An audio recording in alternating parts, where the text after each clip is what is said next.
Good morning, NextGen Nation. Welcome to your first breakout session, Addressing Poor Performers. My name's Lauren Walker, and I'm Senior Staff Writer here at GovLoop. Thanks so much for joining us today. So let's get started.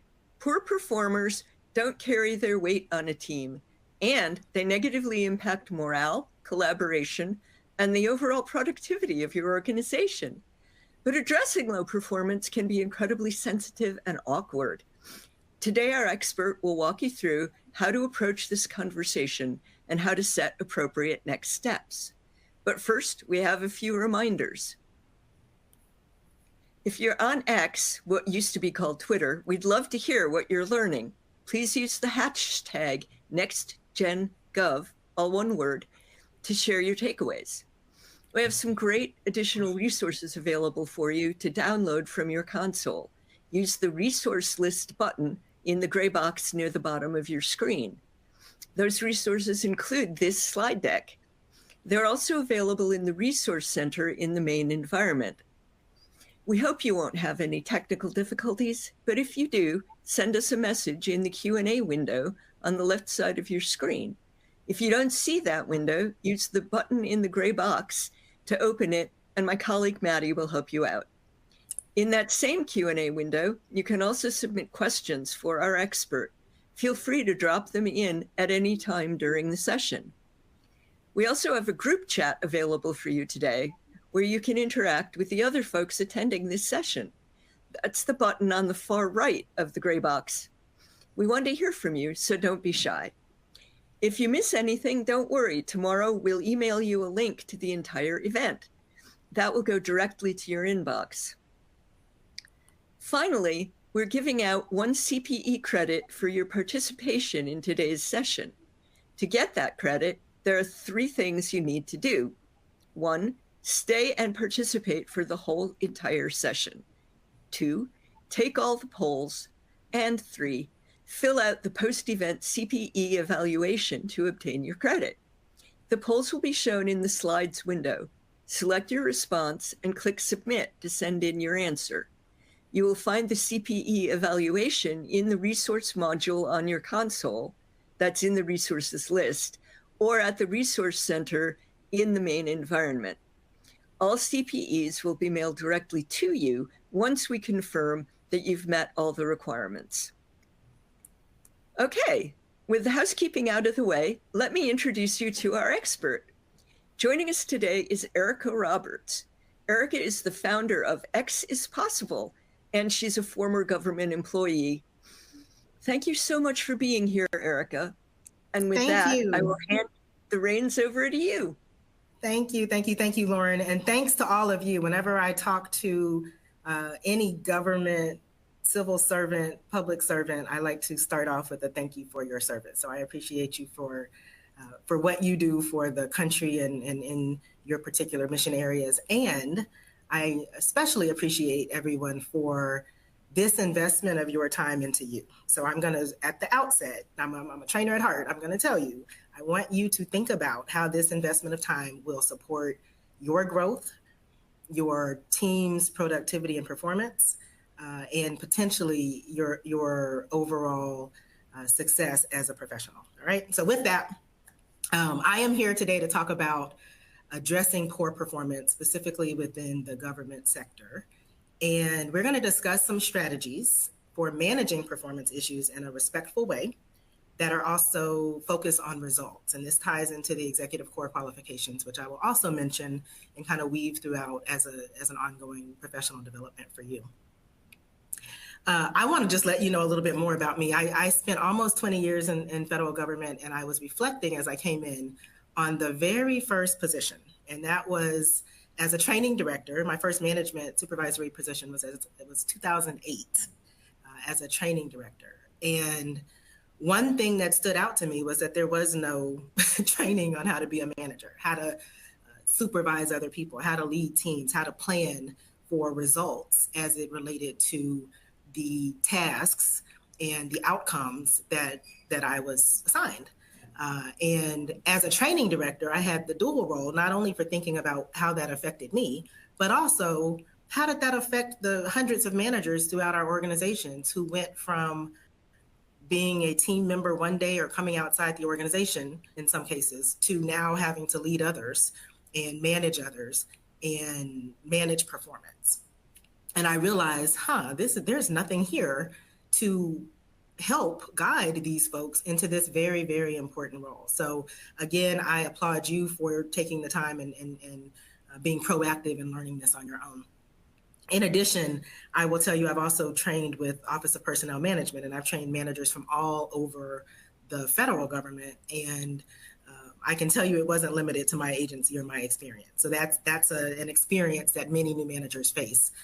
And so today I will tell you, this is also one of my favorite things to talk about, specifically on performance and the development of people that are part of your team, the individuals that comprise your team. I love to talk about it. I love to teach it. I love to coach around it. So we're going to address some fundamental topics today. And I invite you, there is a handout and you can take notes directly on, I'm old school pen and paper, but if you want to do it digitally, there's a handout where you can also take notes about what you're hearing, what you might want to take away to apply later, and then what you may want to also apply to your own developmental journey. Okay. All right. So let's get started. I think we have a poll to start. And so I'm going to go ahead and start with that poll.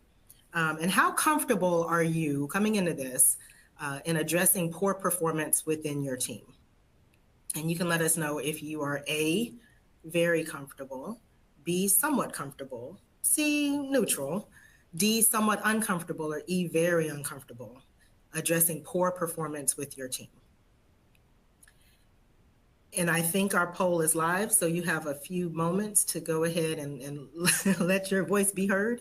But I want to let you know that this is a common challenge for people, especially that are new into supervising roles. This is something that is also sometimes a deterrent from people even accepting that management role, because they are always thinking about, in that worst case, in that difficult situation, how will I address it? So the question again is, how comfortable are you specifically in addressing poor performance within your team?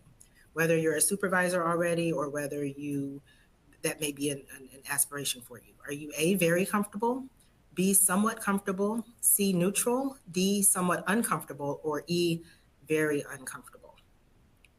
And we will give everyone a few moments to complete that.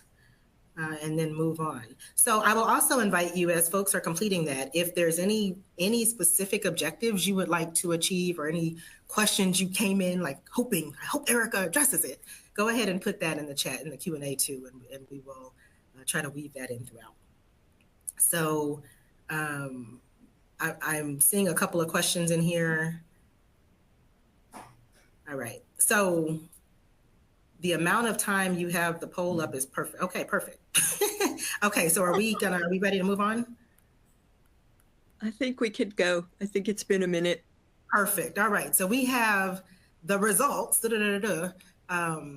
Most of you are already comfortable or very comfortable, a few neutral, a little bit over a third though are somewhat uncomfortable, and then 5 are very uncomfortable. So if you especially are in that somewhat uncomfortable or very uncomfortable response and you want to share anything in the Q&A for us to specifically address, feel free to do that. But we're going to go through, and I want to start off with, as we're having this conversation today, really talking about why it matters. Why is this important? Okay. And it is important for a few reasons. So when I think about the public service and I think about public servants, every single agency, every single office is there for some public good. There is a mission that is to enhance the welfare of the public. And I spent many years in the customer service and customer experience arena. There is a mission that ties to very specific policies and the implementation of those policies that affect people, that affect businesses, that affect schools, that affect organizations, that affect security, whatever your mission may be.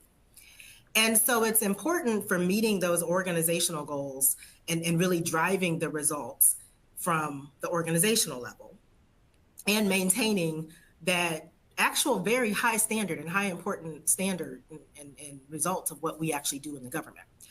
But it's also important for teams. It is important that performance and individual performance is contributing to the overall team. And it does that in many ways. It affects team morale. It affects the collaboration and the innovation that comes out of teams from everyone being able to do their part. And it affects overall productivity. So these are just some of the things that really drive this and make it a little bit different in the public servant context of this compared to, in some cases, other sectors and other industries. It has been said, and let me know if this is your experience as well, that poor performance can have a ripple effect across your team. And so in the federal government, where public trust and where accountability are so paramount, addressing it is not just about improving individual results, but also ensuring that the entire team is moving forward toward those shared goals and toward achievement of that mission. And how many times have we seen when the teams are not moving together that something falls, something fails, that public trust is eroded, the mission is eroded, there's something that ends up affecting us all. So if you want to, feel free to put in the Q&A if you have dealt with poor performance on your team, if you have actually felt either as a team member or a team leader the impact of poor performance on your team, feel free to share those stories with us and we can weave those in as well. But I want to really always start this back with why it matters. And it matters especially in government, because how individuals perform, how teams perform affect organizational results. All right. Okay. I'm not seeing anything in the chat, so we're going to go ahead and continue to go. But if you think about any stories throughout, feel free, or examples, feel free to drop them in. So I mentioned on the outset, and Lauren mentioned as well, that this is something that is continuous learning. And I applaud GovLoop for offering this summit several times a year to make certain that you are getting an opportunity to continue to grow and learn.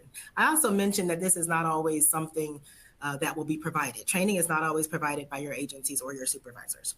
So take a note, especially if you are one of those people that's advancing or looking to advance in your career, that dealing with poor performers, addressing poor performance, and the things that we're going to talk about today absolutely tie into the executive core qualifications that are available through OPM, and specifically the results-driven ECQ. So this one specifically focuses on and emphasizes the ability to produce results through accountability and management. And specifically for first level managers, your role is to ensure that your team members are meeting the expectation that are set for them by you, by your office, by your unit, by your division, and that they're contributing to the overall organization's mission. It is not about punishing people. It's not about punitive actions. It's really about creating a culture where everyone knows the standards, everyone knows the expectations, and everyone is really working toward succeeding as an individual and as a team. So that is the role of most of the people here that I think are probably either first level managers or looking to advance in that space. But this drives back to your examples. When you think about, I have to deal with a poor performer, you want to think about this as a story that can also be an accomplishment that focuses on that results-driven ECQ. So on your own learning development plan, this may be a place that you want to weigh in there. Before we move on, and we're going to talk a little bit about how to gauge whether this is an area of improvement. So I want to just know there's something called the Federal Employee Viewpoint Survey. The results for the most recent one were just released. I want to know now how, if you can tell us, have you actually reviewed your team's Federal Employee Viewpoint Survey results to guide your performance management approach? And that's going to lead us into some of the examples. So I believe that poll is open. And if you can let us know, have you reviewed your team's Federal Employee Viewpoint Survey results to guide your performance management approach? A, yes, I review them regularly. B, I've reviewed them occasionally. C, I've never reviewed them. And D, I don't even know what FEVS is. So if you can just let us know in the poll where we are. And we're going to talk about this for a moment because it's important that as we are looking at how we address our teams and how we build this culture and how we drive performance, that we're actually listening to the voice of the employee, that we're not making assumptions that what we've been doing or the way that our agency or office does it is the right way. In many cases, we know that there's an area, an opportunity for improvement. So we want to look at the data, and this will actually start what we're going to talk about today, start the conversations on how do we make certain that we are taking the steps to have productive, high-performing teams and individuals.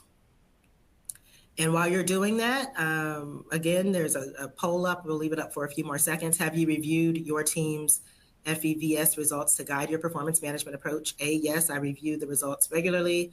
B, I reviewed them occasionally. C, I've never reviewed them. And D, what is an FEVS?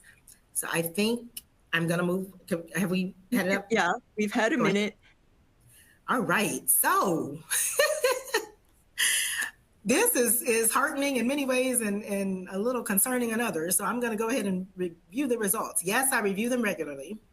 So we have about half of them that review them.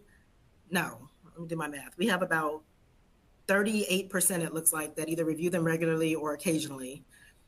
13.5% have never reviewed them, and 50% don't know what it is. So let me start there. The Federal Employee Viewpoint Survey is an annual survey that comes out it's open to federal employees, and it's at the department level. And you can weigh, it's a number of questions that allow employees to weigh in on their employee experience and to weigh in on different components that represent culture and that represent policies and that inform how engaged and satisfied your employees are. And it is actually available at the department level. And oftentimes at the department level, based on those results, there will be some areas of improvement or some action plan that's developed at the department level to really improve or move the needle on some of the employee results and what the employees I have a little question from the Q&A for you, Erica, which is, some of the people here are not in federal government. Is there any equivalent for state and local?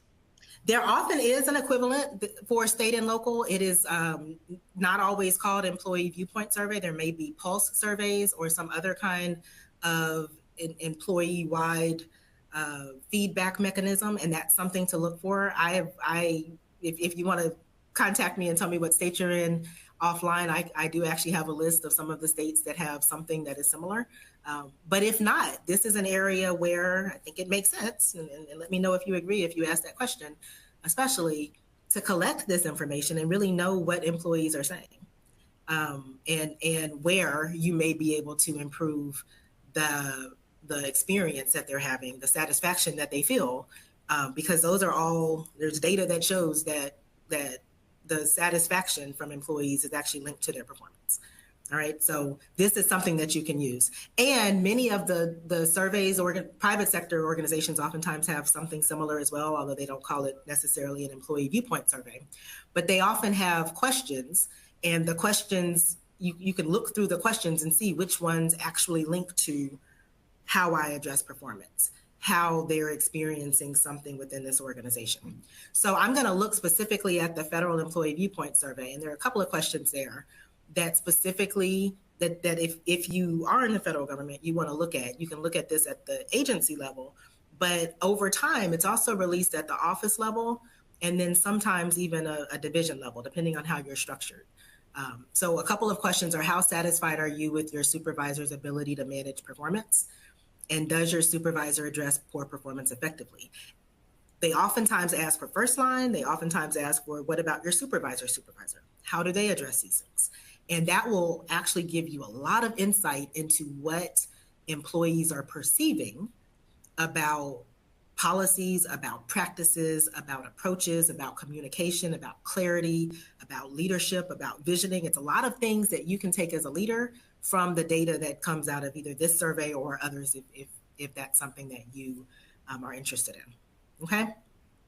So I encourage you, this is an action item. If you are in the federal government, I want you to, especially if you were that 50% that didn't know what Federal Employee Viewpoint Survey is, the most recent results just came out this month. Go ahead and check that out for your agency. You may want to even look back a few more years. That's an action item. If you're not in the federal government, look to see what your state or local government, or even your office, you may have a smaller unit of leadership that is collecting this information and what it says specifically related to performance. All right. So now we're going to get into a couple of different areas, and this is where we're going to spend the bulk of our time. This may not necessarily be what you were expecting, but I can tell you from my 20 years experience, my experience managing, my experience coaching, my experience training, the hundreds of public servant leaders who I have interacted with in their stories, that the majority of performance issues can be proactively resolved through these 5 roles that I'm about to walk through. All right. Okay, so we're going to talk about that. I do see a few more examples and questions about EEO and some other things. So we're going to talk about that too, but I really want to get into the some of the overall proactive things that you should do and can do, especially if you're a new manager. Now, I'm also going to caution you, what I'm sharing are best practices. And what I'm sharing are absolutely doable, right? They are not necessarily currently practiced in your organizations or in your units. And that's one of the things that as a new leader, you may come in, see some areas of improvement. You can use this to say, hey, I would love to reevaluate how we do this, or I would love to learn more about how we've approached this in the past, this particular thing. So as you're listening to me today, take some notes on how this applies to your particular situation, whether you're federal or state or local, or some other generally intertwined sector, and then see how what actions you can actually take to help improve. So I want to start off here with this very first high top vertically position one, setting clear expectations. That is paramount to having effective performers on your team. Think about the performance management process that you use in your office and that's used in your organization. It should always start out with your understanding as a supervisor, what is the organization's mission? What is my team's contribution to that mission? And it's a cascading thing. When you understand that and can explain that, then you would also understand for each individual team member, what is their individual contribution to the team's performance, to the team's stated missions and objectives, and to the organization's objectives. And it really starts off with clarifying, how does everyone fit, and how does their work and their performance lead to the team's performance, to the office's performance, to the agency's performance. Regardless of what organization structure you have, that is always a cascading thing. And you may be surprised how often that's never discussed. And so what we find is oftentimes the folks that are poor performers who are not meeting expectations were just simply never clear about what the expectations were. They were never clear about what are the priority actions that result in the outputs or the outcomes that are driving the team forward and the office forward. And as a supervisor, it is your responsibility to understand it first yourself, and then two, to have the conversations with your team collectively and with every individual on your team about what the expectations are for their positions. Now, I am a fan of clear, objective performance management plans. And at a minimum, this should be done at the beginning of each and every single year, where they're setting expectations, where you're having a conversation of what do you understand your role to be and how it contributes employee to the overall team performance, office performance, agency performance. And then compare that with what you understand your expectations as a leader to be. And if there's a disconnect early on, you can go ahead and start to work that out. That avoids a lot of performance issues that are just completely related to not having clear expectations. So I'm going to just put that out there. That's first, foremost, paramount to overall success. And it's oftentimes not done effectively. Now, it may not be done because the agency doesn't have a performance management process that's firm. It may be not done because my manager didn't do that, and so I never learned or expected that. So that's why you're here today. This is an opportunity for you to improve. And there are some questions, either in the Federal Employee Viewpoint Survey, or if you're using some other employee pulse survey, to see our priorities, are the agency's priorities, expectations, your manager's expectations clearly defined. You'll see questions like that, okay? So that's a big one. That's one of my favorite things to talk about. Next is, and it's related, is providing regular feedback. How many of you have some process in your agency or in your organization where there's a formal process for providing feedback?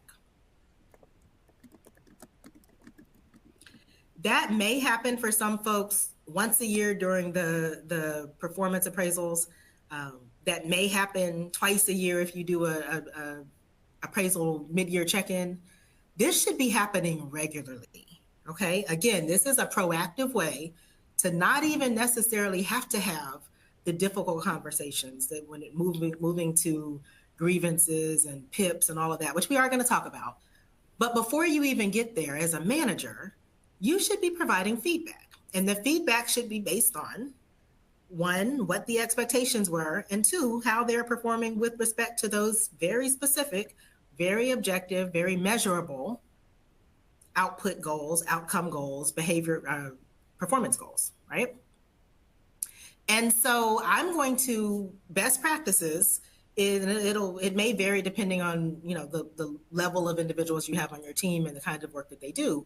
But at a minimum, you're setting these expectations, you're having that dialogue up front. You are checking in at least halfway through the year, maybe quarterly, to say, hey, how are you doing with respect to these metrics?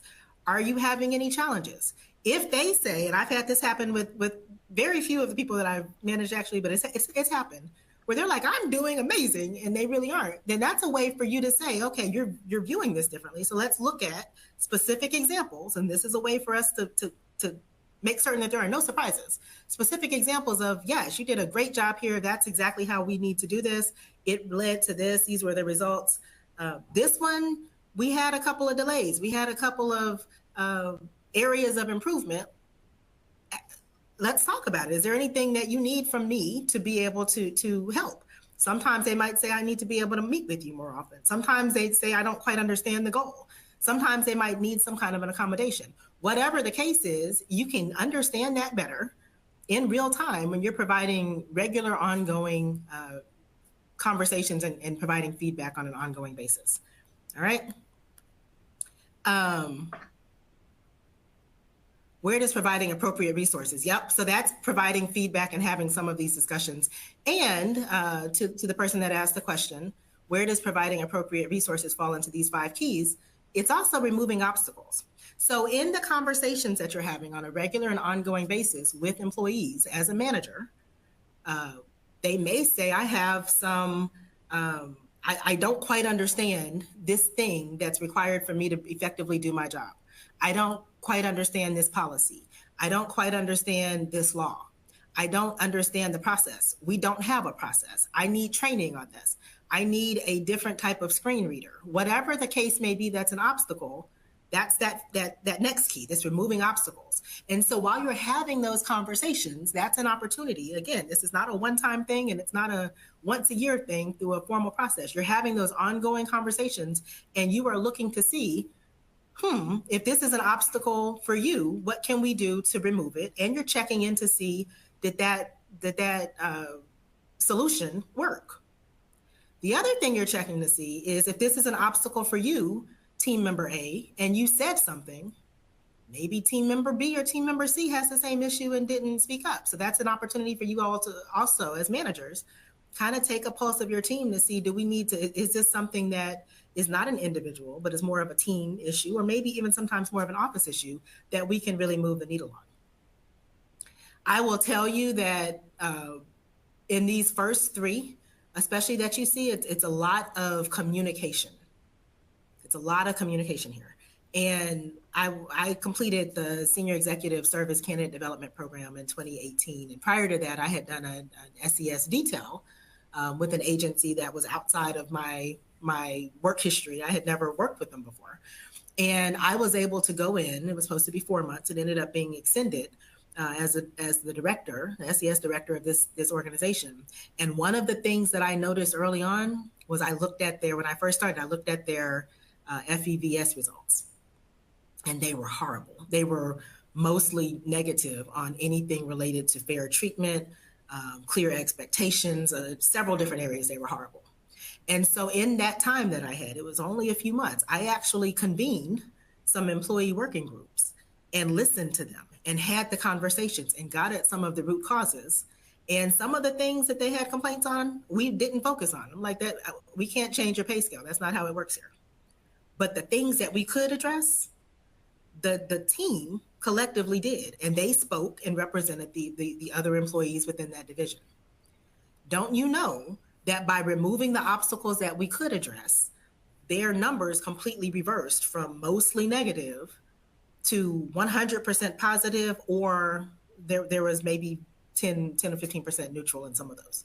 But it moved up and it changed in less than a year from just taking action and communicating and involving and engaging the employees.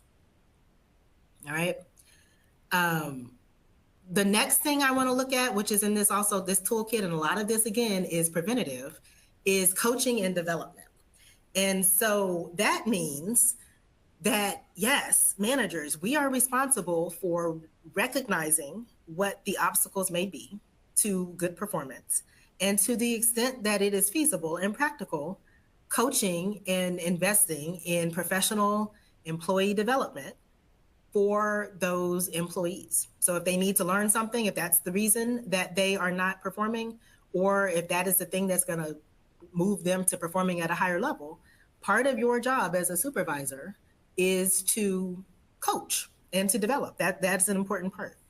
We have a question: how do you address issues related to weaponized incompetence? So you've given the training, you provided the SOPs, you meet regularly with them. You see that there are times where they claim to have no prior knowledge of how to complete the task and claim that the resources provided were confusing. So if you've done all of these things, we're going to get to the actual difficult conversations in a moment. But here, and this is a part that skipped, I'm glad the person that asked that question, I'm glad that you did that. You actually said, let me try to provide you all of the resources. And this is really important before you jump to any performance actions or progressive, the types of things that may lead to the really difficult situations. It's really important to try to get to these foundational things first. But we are going to get into that a little bit more. But I'm glad the person that asked that question, that's good. So you already said, I'm doing all of the things to try to proactively develop you. And that's what we should be saying.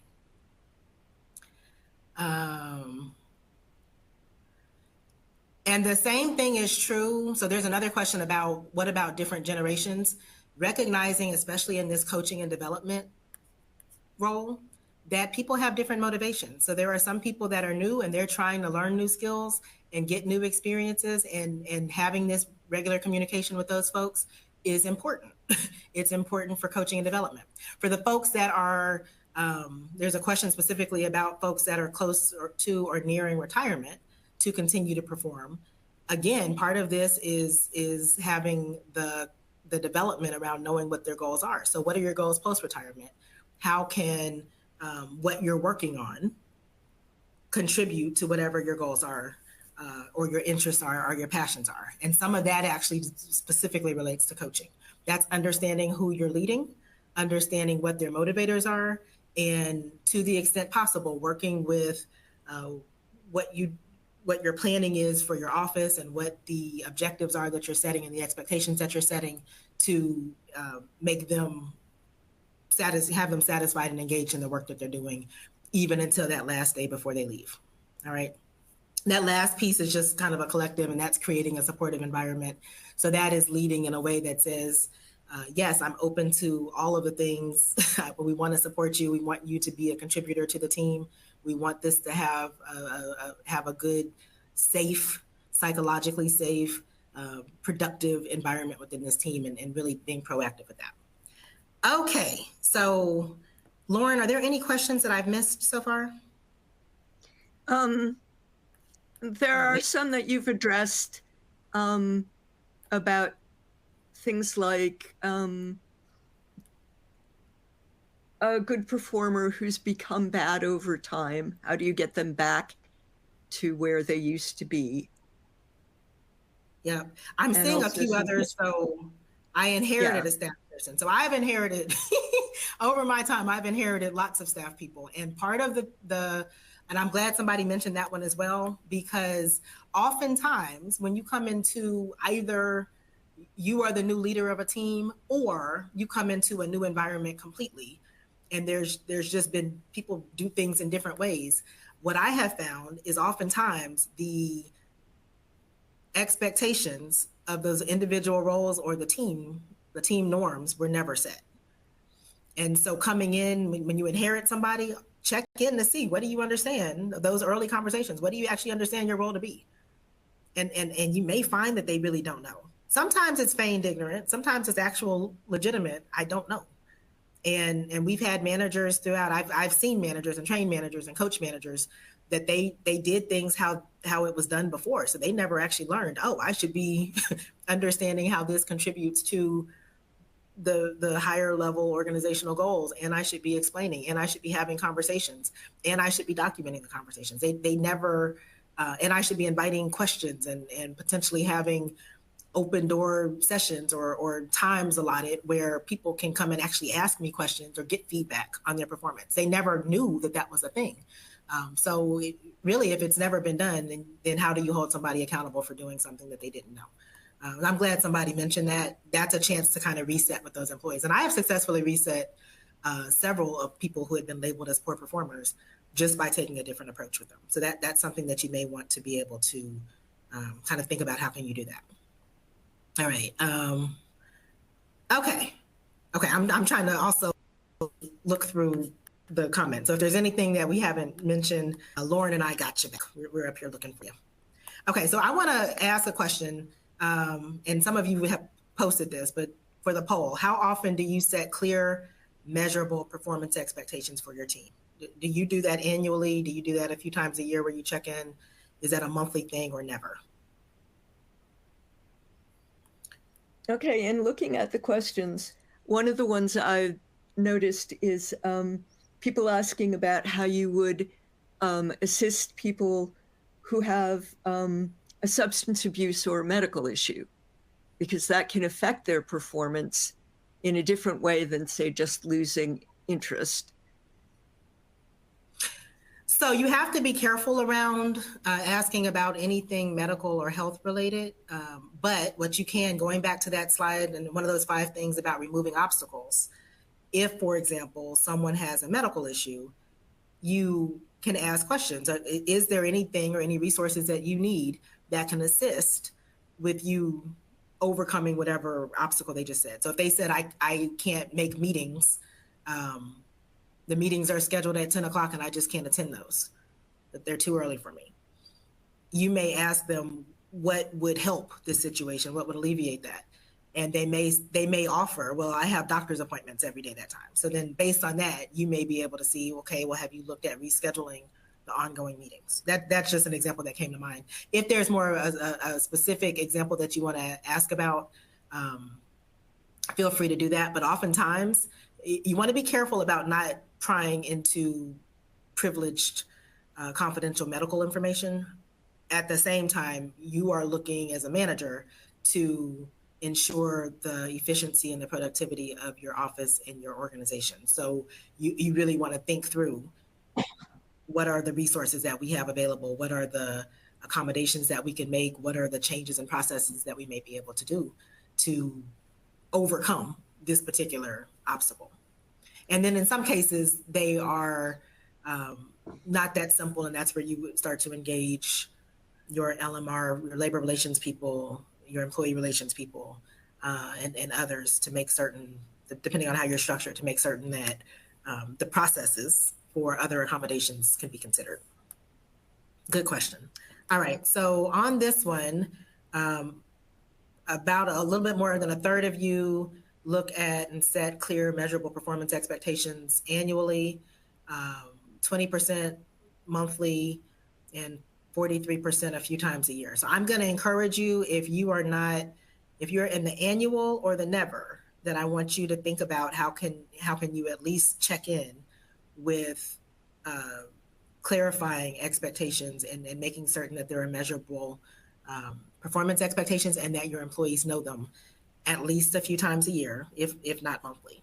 All right, that may be an area that you choose to address in your own development. Okay, and there are a couple of other things in the comments. So somebody liked the thinking about your post-retirement plans. What do you understand your role to be, as a question, and asking somebody, what do you understand your role to be, and how do you contribute to this team or this organization? There's some other, if attitude and or borderline insubordination included in the accommodation. So insubordination and attitude, we always want to think about what can be objective. So when we're talking about, there's performance and then there's conduct, and this one is specifically about performance. There is a whole other set of training on conduct issues, and the processes in your agency are probably a little bit different for that. So I would also encourage you all, as you're thinking through your individuals on your team and what their specific challenges or issues or shortcomings are, that you are looking at your departmental policies, your departmental regulations, your departmental processes to see, do they line up with conduct? Do they line up with performance? And are there any specific approaches that we have to make certain that we take in addition to what I'm sharing here? I think where we're running close, yeah, let's have the next poll and we can answer questions during this. Okay, so I'm going to ask you, we're going to move into some of the, just after what we've talked about. Out of those 5, what are the roles that you find most challenging? Is it setting the expectations, providing regular feedback, the coaching and development, the removing obstacles, or the creating a supportive environment? And as you're doing that, I'm looking at some questions. I love questions. Okay, so we are, how to introduce accountability measures if there's a vacancy or lame duck in the role that is meant to hold people accountable. We would love staff to respond to emails within 3 business days or meet quarterly goals. How to enforce this? Excellent. So there are some things that we call them team norms. And if your team, and this is an opportunity as a supervisor to get your team that ongoing feedback and building the culture, you can have your team weigh in on what should that be? What's realistic? Is 3 days realistic? Is 5 days more realistic? Is 2 business days realistic? What things actually have to have timetables associated with them? And once those are built, then as you're developing the measurable performance standards, then those are things that can be put into the standards, right? Once you've actually decided that. So if the standard is 3 days, then that is now an objective, measurable expectation that is set forth, at least at the beginning of the year. Now, we don't want to change it mid-year and move the goalposts. But once that's actually communicated and signed off on and understood and discussed as an expectation, then and only then can you really measure against that from a performance perspective. And that's when you start to say, okay, so in these monthly check-ins and these quarterly check-ins, however frequently you're doing them, you are falling short, team member A, on this particular standard.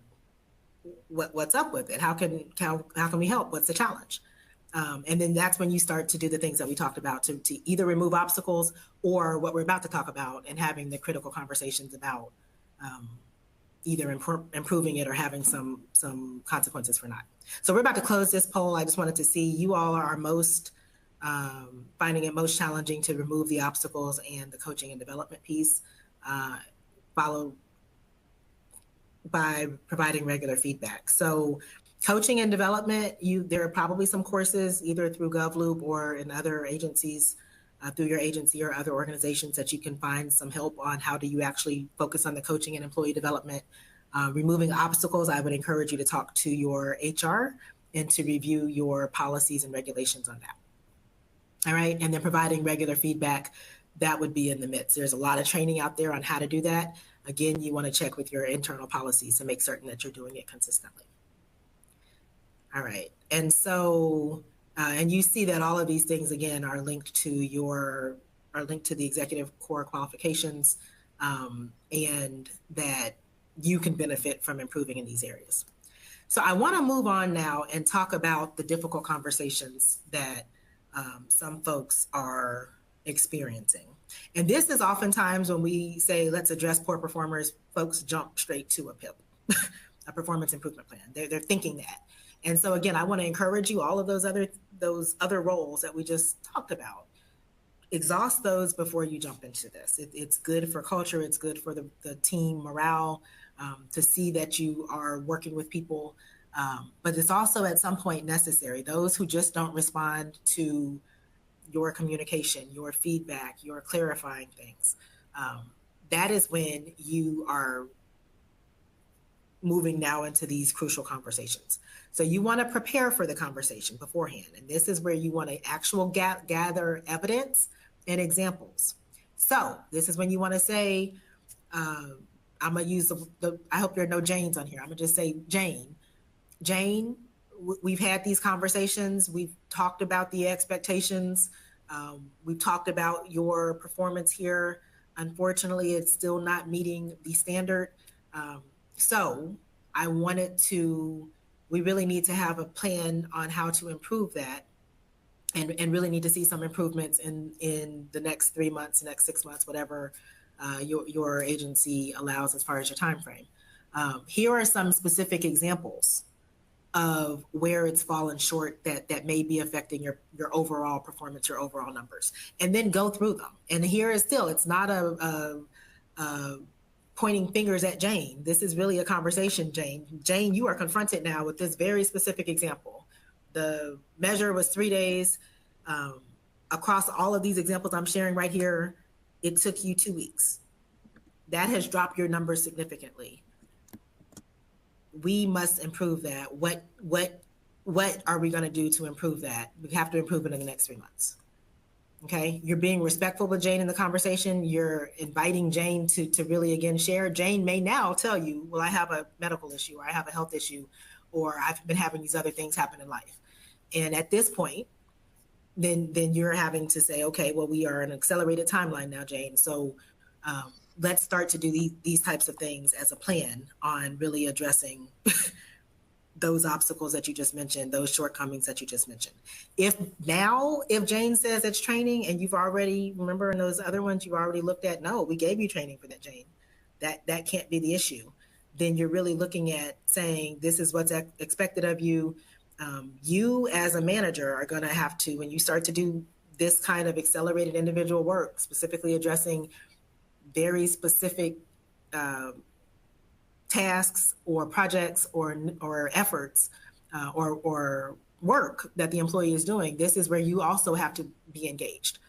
So this is not a quarterly meeting with Jane. This is you being there to provide that real-time feedback. If Jane messes up again, Jane, you just dropped the ball on this. Jane, da-da-da-da. And you're documenting all of these. So you're giving her feedback, you're giving her chances, you're working with her to improve the outcomes. And you must be able to demonstrate that. You must be able to document that. In the event that Jane improves, that's great. In the event that she does not, all of this documentation and your effort in supporting and doing everything that you could from management perspective is important to be able to take other actions. All right. That is what I want to say. Even with guidance setting, even with clear expectations guiding, head when it avoids the duties and affects the entire office. It is important for you. I'm glad somebody wrote that. So this is the type, when you look back to that question that says my manager effectively addresses poor performance in the office, they need to be able to see, they can't be privy to the conversations that you're having with Jane or to the specific approach that you're taking from a management level, but they do need to be able to see that you are working to make improvements, right? And so the effort that you're spending, you're not calling Jane out in public or in team meetings, but folks will see that, this is not being ignored. And that's important to team morale too. So I'm glad somebody posted that. At this Let's point, move on. Yeah, let's move on to the next question. We're getting close on time. okay. So moving into that building on those conversations, what do you think is the biggest challenge in addressing poor performance? Is it finding the right words? Is it avoiding Jane is going to be defensive when I say something? Is it gathering sufficient evidence? Is it setting realistic improvement goals, or is it following up after the conversation?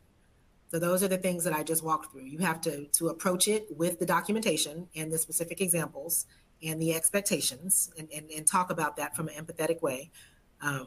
You have to be ready for defensiveness. And again, that when you have your stuff together, then defensive, and I didn't do that, or I have met the requirements, or da da da da da.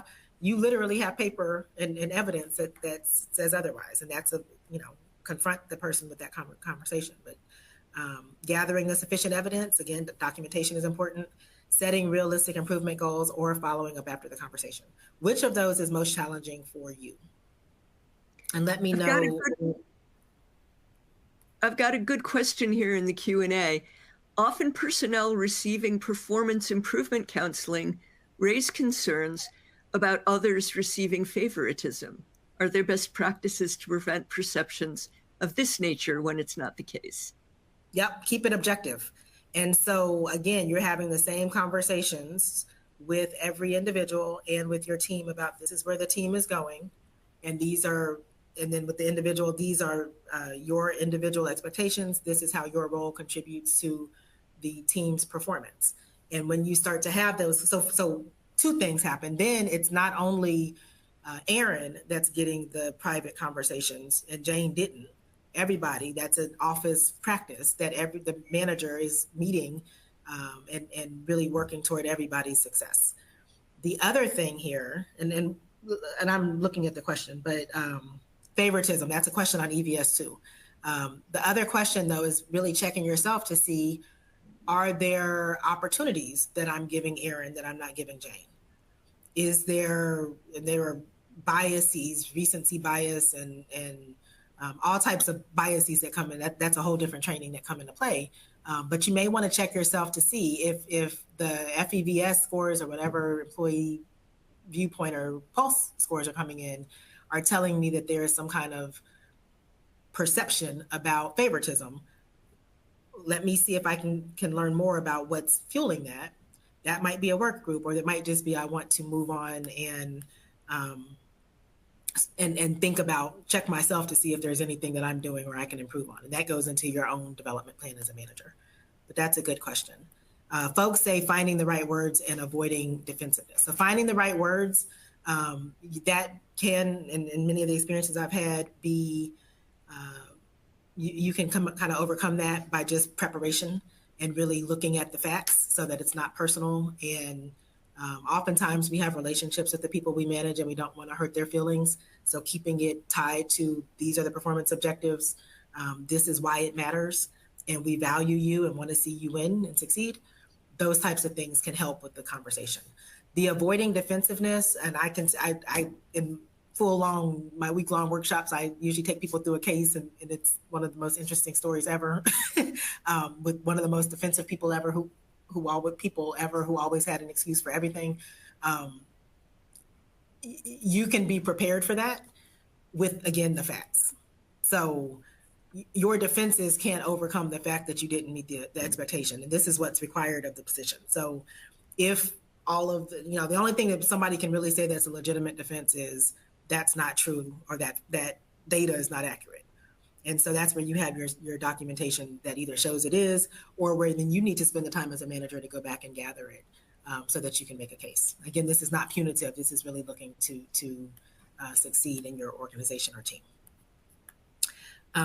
Okay, so when you develop a performance improvement plan, there are some steps. And again, you want to check in with your agency on the process. But it starts with the same thing that we started this conversation with, setting clear, measurable goals. And in the performance plan, it's going to be clear, measurable goals too. You are lacking in this particular element, timeliness, quality, whatever the case may be. This is the standard that you have to meet within 90 days. You can tell it's met by ABC. So you want to make certain that that is very clear and that it's measurable. You want to make certain that you are providing the support and you have a plan that, to the extent that they have to overcome some obstacle, to the extent that they have to learn something, to the extent that you need to be more available, or somebody needs to be a mentor, or somebody needs to be available, that you're providing that support and those resources. You are checking in with them. And again, this is a plan. So you're checking in with them. It may be weekly, it may be daily as they're doing this, so that you can really have that accelerated impact.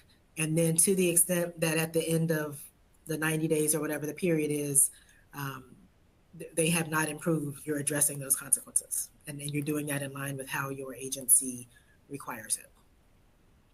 So we are coming to the close end of this. I want to ask you all, what area, as you're thinking about yourself and you're thinking about whatever came to mind during this session, what areas of improvement do you most want to focus on as a supervisor? Would you like to improve communicating expectations more clearly? A. B, providing more regular feedback. C, improving employee development or coaching. D, addressing performance issues earlier. Or E, creating a more supportive environment. And I believe this is our last poll. I will tell you that all of this takes time. Management is not easy. And in many cases, as we started this, there is no hand guidebook on exactly how to do it for every single situation. Like parenting, right? You don't always know what you're getting into, and your situations may be a little bit different from your friends or your peers. But it does take time, and it takes time to do it well, and it's important that you do it well, for not only for yourself and your team, but for your agency.